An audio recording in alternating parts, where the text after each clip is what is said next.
Jesus is arrested and the trial begins. Let's take a look.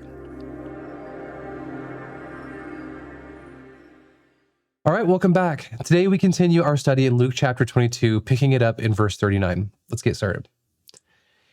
And he came out and proceeded, as was his custom, to the Mount of Olives, and the disciples also followed him. When he arrived at the place, he said to them, "Pray that you may not enter into temptation." As pointed out at the end of Luke 21, Jesus had been teaching in the temple during the day and staying on the Mount of Olives during the night. Yet here, even knowing what would soon come about, that Judas would lead a small mob to betray and arrest him, Jesus continued to the same place and brought the disciples with him. There was no attempt to avoid his own arrest or to hide from his soon-to-be pursuers. He continued forward willingly, even despite the imminent danger he would soon be in. More than his own well-being, his focus was on the will of the Father, accomplishing the mission for which he came. As they arrive, Jesus instructs the disciples, "Pray that you may not enter into temptation." Jesus knew that the road ahead would be difficult, not just for him, but for the disciples as well. They had been with Jesus for the last 3 years of their lives, traveling and ministering. They believed him to be the Messiah, and so had attached hopes and expectations to him of redeeming Israel, whether they were misguided in the specifics of those hopes or not.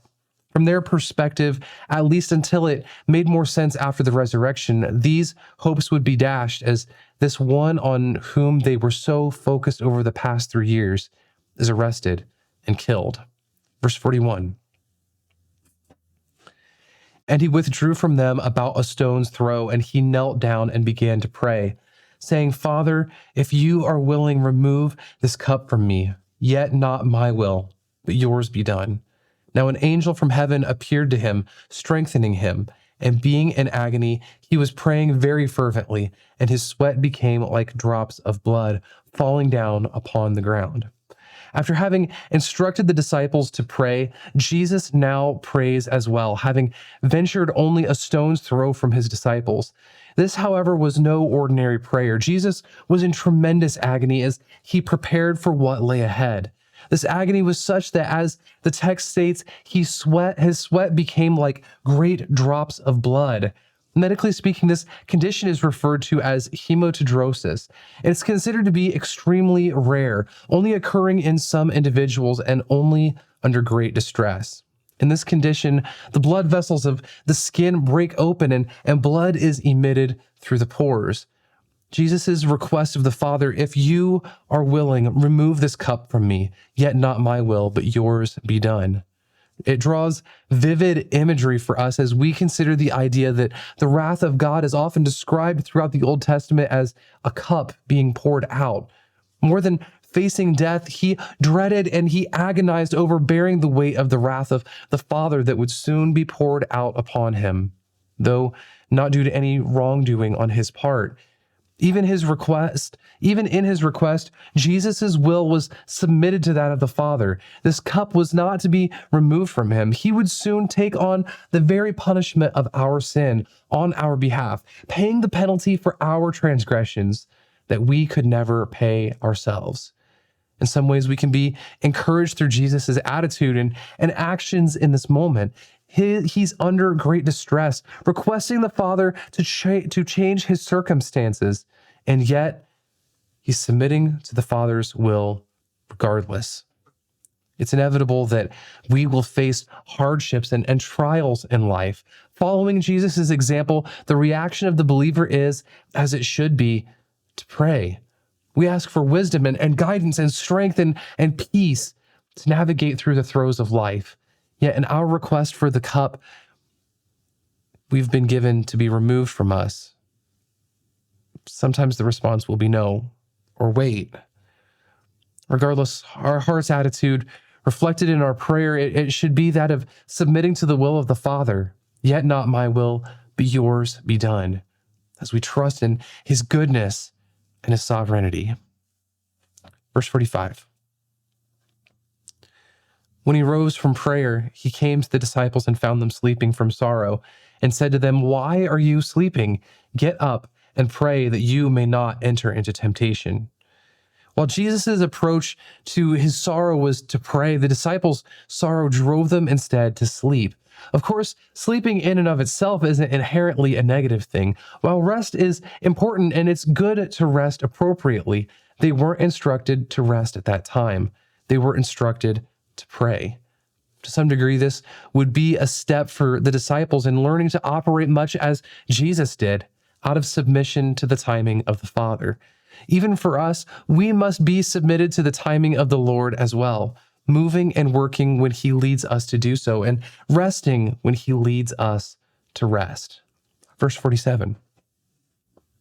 While he was still speaking, behold, a crowd came, and the one called Judas, one of the 12, was preceding them, and he approached Jesus to kiss him. But Jesus said to him, Judas, are you betraying the Son of Man with a kiss? Much as we discussed in our study of John's account, Judas coming to arrest Jesus in this manner, it proved that he held a lack of understanding regarding Jesus' mission and purpose. He had no intent to fight back or to attempt to somehow avoid being taken captive. Yet Judas came with a mob as if he were attempting to apprehend some violent criminal. That said, Judas approaches Jesus with what would typically be a warm greeting, yet now, instead of a friendly gesture, it was an action of betrayal. At this point, it was clear that Judas's conscience had been seared to such a degree as to be cold and unfeeling toward even Jesus. Verse 49. When those who were around him saw what was going to happen, they said, Lord, shall we strike with the sword? And one of them struck the slave of the high priest and cut off his right ear. But Jesus answered and said, Stop, no more of this. And he touched his ear and healed him. In John 18, as we studied previously, the identities of the individuals involved are mentioned, Peter being the one to cut off the ear of the high priest's slave, Malchus.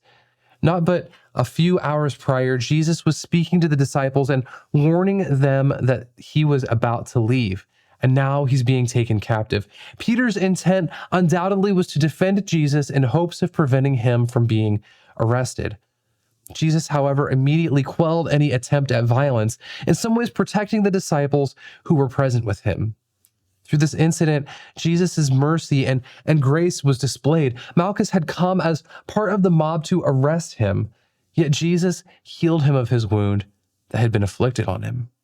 When we consider that the gospel writers didn't tend to include the names of individuals for no reason, but often because they would have been known by the audience, it's quite likely that Malchus later became a believer in Christ, all because of the example given by Jesus.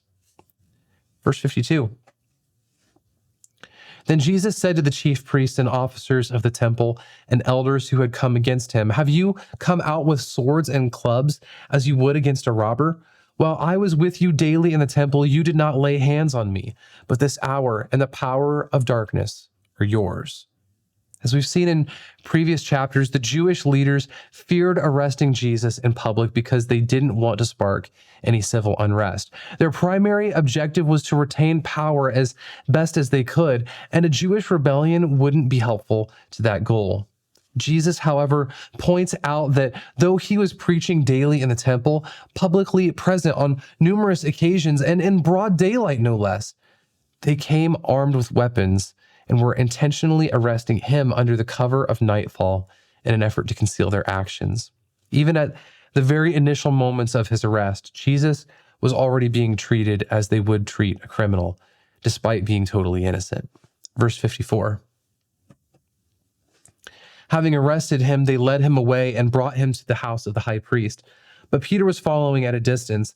After they had kindled a fire in the middle of the courtyard and had sat down together, Peter was sitting among them. And a servant girl, seeing him as he sat in the firelight and looking intently at him, said, This man was with him too. But he denied it, saying, Woman, I do not know him. A little later, another saw him and said, You are one of them too. But Peter said, Man, I am not. After about an hour had passed, another man began to insist, saying, Certainly this man also was with him, for he is a Galilean too.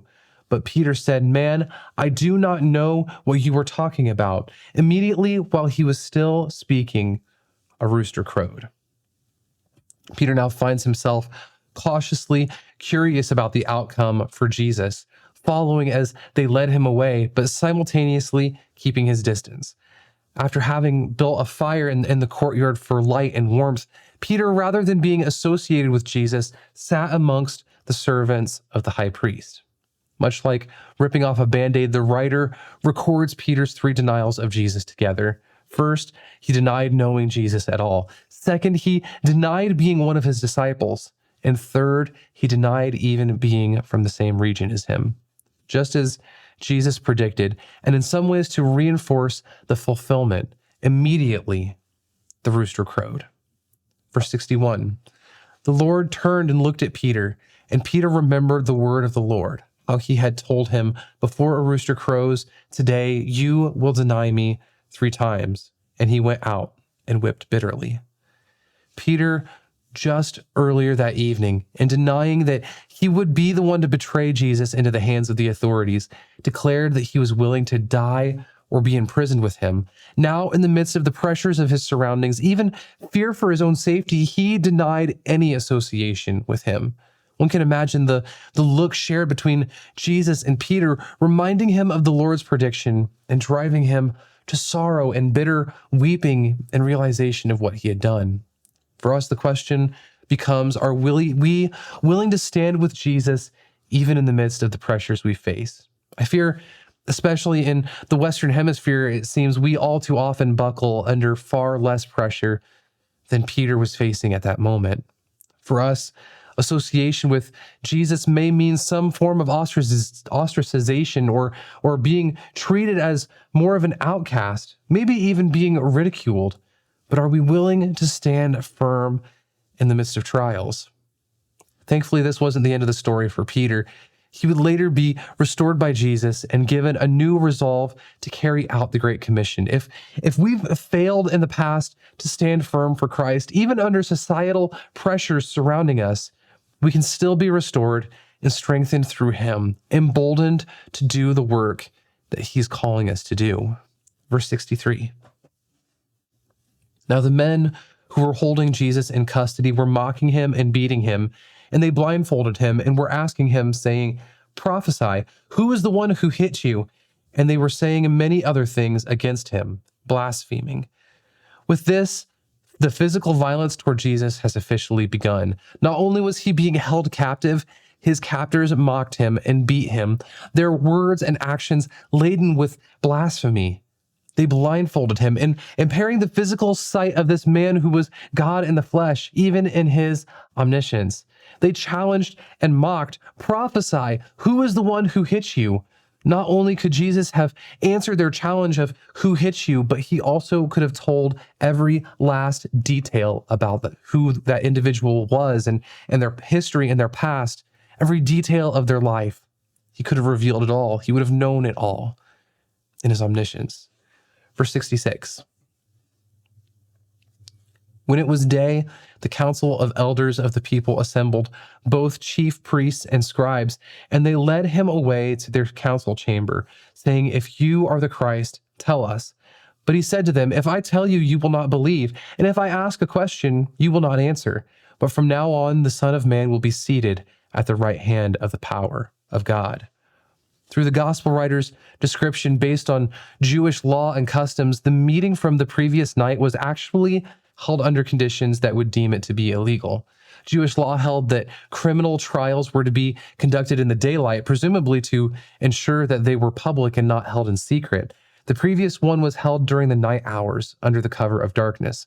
As another example, the trial was also supposed to be held in the official location for trials and meetings, the council chamber.